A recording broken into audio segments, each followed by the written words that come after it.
Bismillahirrahmanirrahim. Dear students, we are going to talk about biography of Alexander Pope. So he was born in 1688 and died in 1744. Alexander Pope was born on May 21st, 1688 and died on 30th May 1744.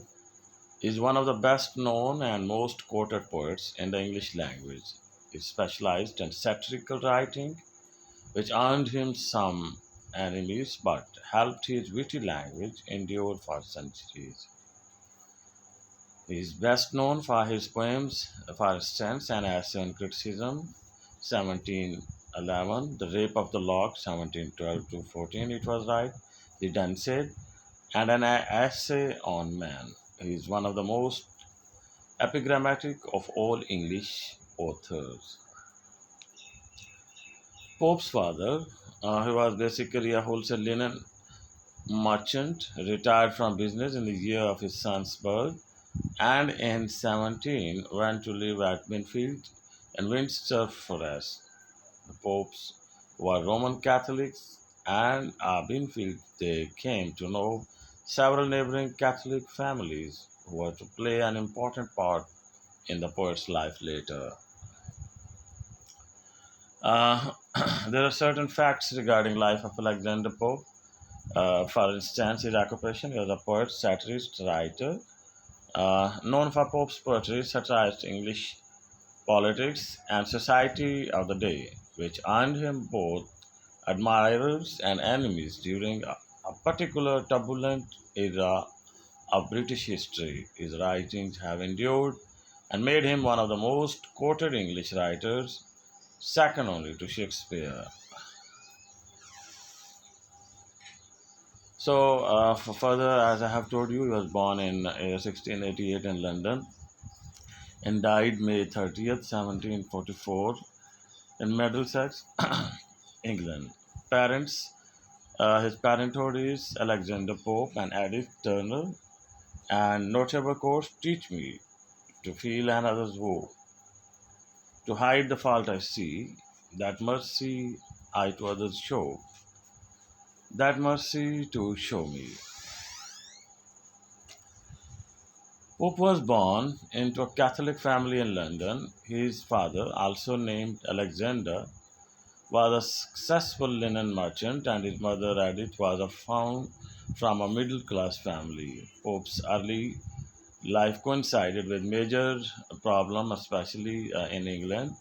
The same year he was born, William and Mary deposed James II in the Glorious Revolution because of the severe constraints or restrictions on the public lives of Catholics. Pope was educated at Catholic schools in London, which were technically illegal but quietly tolerated.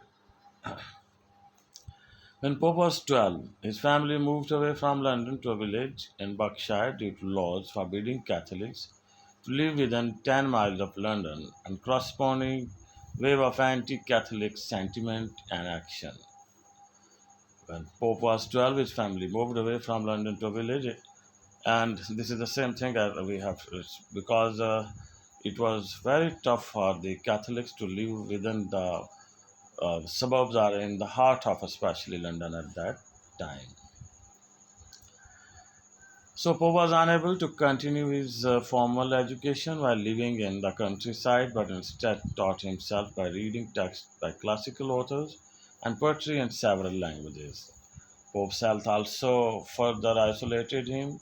He suffered from a form of spinal tuberculosis at the age of 12 that stunted his growth and left him with a hunchback, chronic pain, and respiratory problems.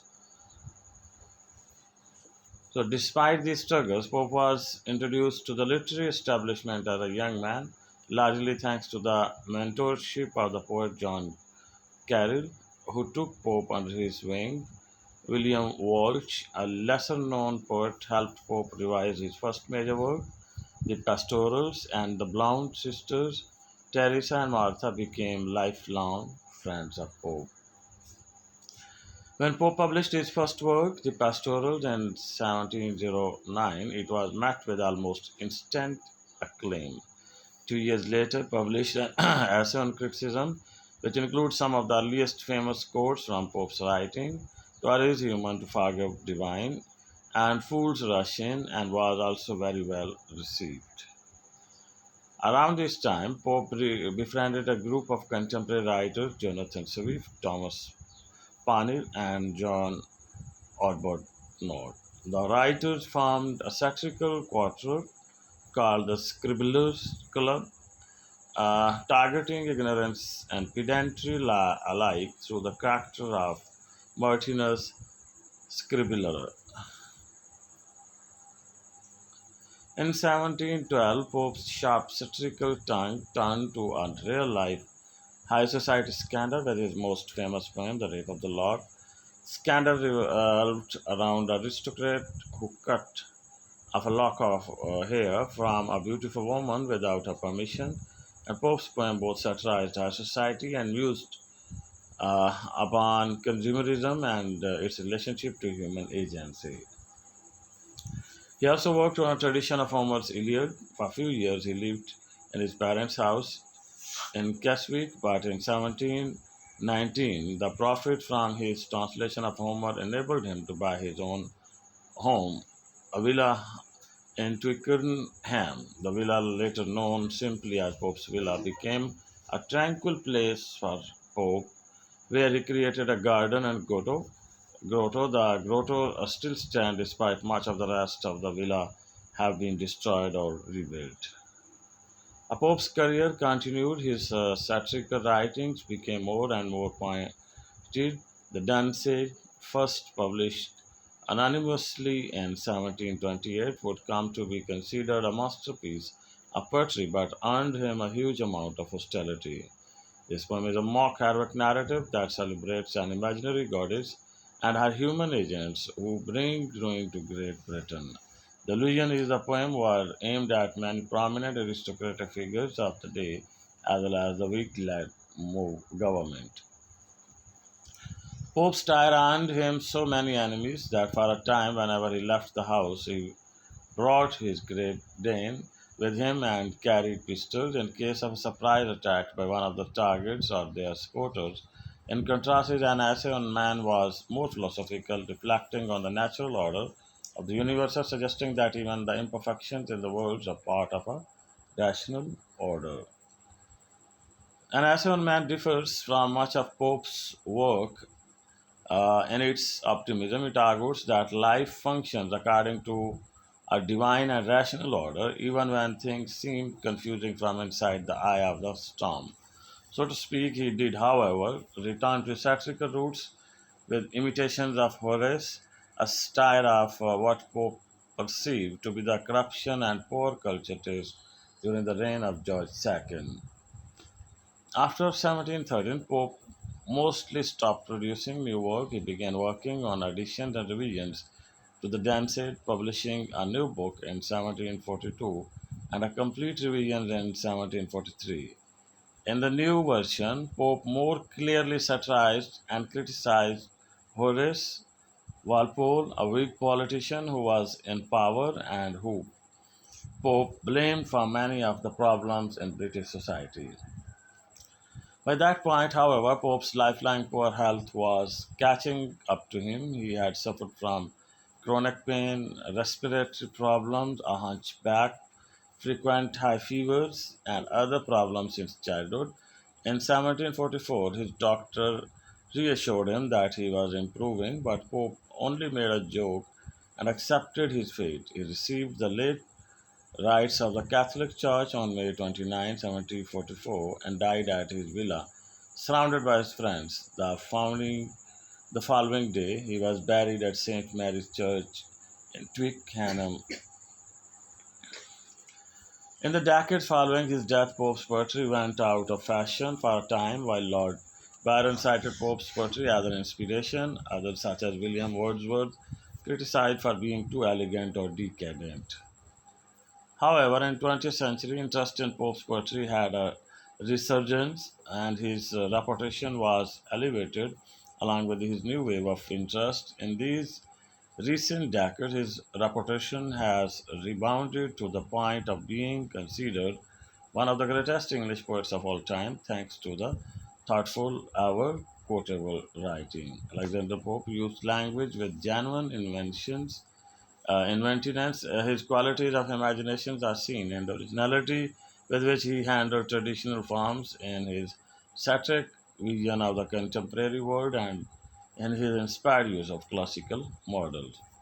Pope was wrote Imitations of Horace from 1732 to 1738. Horace was a Roman poet who lived about 65 to 8 BC. He also wrote many epistles, letters to friends, and defenses of his use of personal and political style. As Pope grew older, he became more ill. He described his life a long disease, and asthma increased in the suffering in his later years. At times, during the last month of his life, he became delirious. Pope died on the 30th and was buried, as I have told you earlier. So, in childhood, Alexander Pope contracted what seems to have been tuberculosis of the spine, Port disease. He died at the age of 56 of what apparently was congestive failure. So, these are the notable works that he did: seven pastorals, 1709, 1711, and as on criticism, 1712, Messiah from the book of Isaiah, and later translated into Latin by Samuel Johnson, 1712, The Rape of the Lock, indulged in 1714, Windsor Fest, 1713, 1715, The Temple of the Fan, Form of Visions, and then 1715 to 20, Translation of the Iliad, and 1717 is Aloysia to Abelard, and then Three House after marriage with others. 17th Elegy to the memory of an unfortunate lady, 1730 to 45. The works of Shakespeare in 6 volumes, and then a translation of Odyssey, and 1730 Perry Bathos or the Art of Singing in Poetry, 1728 The Dunciad, an essay on man in 1734 to 1735, 1731 the prologue to the stories. So other works we can say odes. He has written Solitude for Music, Courtyard, Epistle to the Right Honourable Richard Arlington, The Impertinent, or A Visit to the Court, and a lot of other bones too, for the first ode to the fourth book of August, the first epistle. So these are the works that he people wrote there. Thank you for listening.